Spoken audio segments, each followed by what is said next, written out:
المائرا county کے شہر Frémont کے پہاڑوں کے پس منظر کے ساتھ فریمونٹ بلیورڈ نامی یہ شاہراہ یہاں آنے والے بہت سے لوگوں کو کابل شہر کی یاد دلاتی ہے. This is a small little Kabul here. It's Fremont Boulevard. یہ لٹل کابل ہے. یہاں کھانا، کپڑے، بنیادی طور پر یہاں آپ کو کابل کی مکمل ثقافت ملے گی. سوویت جنگ کے زمانے میں افغان پناہ گزینوں کی ایک بڑی تعداد فریمونٹ میں آ کر آباد ہوئی. یہ چھوٹی سی دکان فریمونٹ میں قائم ہونے والی پہلی چند افغان دکانوں میں سے ہے اور وقت گزرنے کے ساتھ اس کی شہرت میں اضافہ ہی ہوا ہے. فوڈ بہترین ہے ان کا. برادر عزیز ڈیسنٹ آدمی ہے. یہاں آنے والے اس کی بولانی اور کبابوں کو آج بھی اتنا ہی پسند کرتے ہیں. مجھے چکن سب سے زیادہ پسند ہے. دوسری جگہوں کے مقابلے میں ان کا بہترین ہے. مجھے پتا ہے کہ یہ ملک میں سب سے بڑی افغان آبادی کا علاقہ ہے.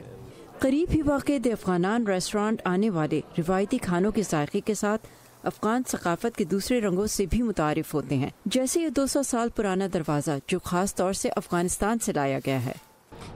میرے خیال میں یہ دوسرے کلچرز کے بارے میں جاننے کا اچھا طریقہ ہے. یہاں کے کھانے کے مزے میں مجھے ان ترکیبوں کا مزہ ملتا ہے جو خاندان در خاندان چلی آئی ہیں. میرے خیال میں کسی کلچر کو جاننے کے لیے ان کے ریسٹورینٹس ایک اچھا ذریعہ ہے. اور کچھ کے لیے یہاں آنے کی کشش کھانے سے بڑھ کر ہے، جیسے بھانو کے لیے افغان جنگ کے اس کی ثقافت پر اثرات کو سمجھنا. ایک تصویر جو میری نظروں میں گھومتی ہے وہ سبز آنکھوں والی بچی کی ہے جس کی تصاویر میگزینز میں شائع ہوئی تھی. اور ان دوستوں کے بقول گپ شپ کے ساتھ قہوہ بہترین ہے. مل بیٹھ کر چائے پینا اور باتیں کرنا ایشیائی کلچر ہے. افغان ثقافت سے تعارف کے لیے یہاں اور بھی بہت کچھ ہے، جیسے افغان ملبوسات، جیولری، آرائش و زیبائش اور روزمرہ استعمال کی اشیاء کی دکانیں. مزید کچھ ہی فاصلے پر مائیون مارکیٹ ہے جہاں خریدار افغان خورد و نوش کی اشیاء خرید سکتے ہیں. یہاں کے بربری نان کی شہرت دور دور تک ہے اور تازہ بربری کے انتظار میں لوگ قطار میں کھڑے نظر آتے ہیں. یہ روٹی خاص طریقے سے بنائی جاتی ہے. روٹی کا آٹا مشین میں گوندا جاتا ہے. ہر پیڑے کا وزن تقریباً 2 پاؤنڈ ہے اور پھر پیڑے کو ہاتھ سے بڑھا کر کے 3 فٹ لمبی روٹی بنائی جاتی ہے جسے خودکار اوون میں پکایا جاتا ہے. اس روٹی کی خاص بات یہ ہے کہ یہ مہینوں تازہ رہتی ہے.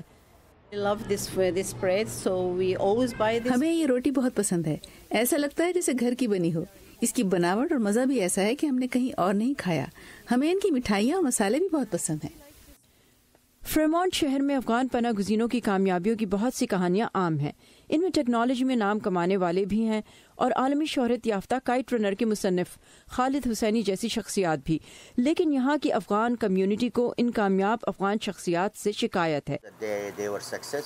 میں جانتا ہوں کہ وہ جو کچھ بھی کر رہے ہیں اس میں کامیاب ہیں، لیکن بدقسمتی سے انہوں نے کمیونٹی کا ساتھ چھوڑ دیا. میں نے انہیں نہیں چھوڑا. میں 25 سال بعد بھی یہاں موجود ہوں اور اس لیے میں نے افغان جھنڈا اوپر لگایا ہوا ہے. Saba Shah Khan, Urdu VOA، Fremont, California.